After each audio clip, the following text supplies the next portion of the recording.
I remember the T20 World Cup squad was greeted with such aggressiveness and such animosity. Why are we going back to Rohit and Virat? Let's have a completely young team.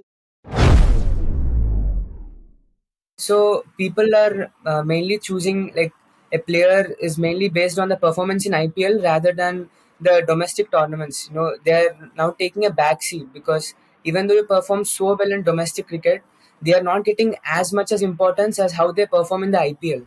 So do you think tournaments like the Duleep Trophy or the Ranji Trophy, they are losing their relevance like as the days go by? So let's talk about.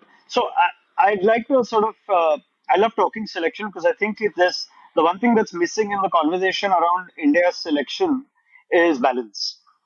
We tend to get so aggressive about selection, like selection in itself has become an event, and there is zero reflection on what your opinion was at the time of selection to the performance of the player and how you then respond to that. I remember the T20 World Cup squad was greeted with such aggressiveness and such animosity. Why are we going back to Rohit and Virat? Let's have a completely young team, and so there will be good players that will miss out.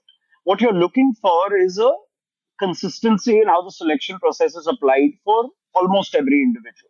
Now, what is the selection process? And I think it's really important to hold selectors accountable because selectors have not been held accountable in the past. Our focus used to go mainly on coaches and captains, but selection was a much more influential position in Indian cricket than actually the head coach, right? The coach, by virtue of the personality of the coach, can become more influential.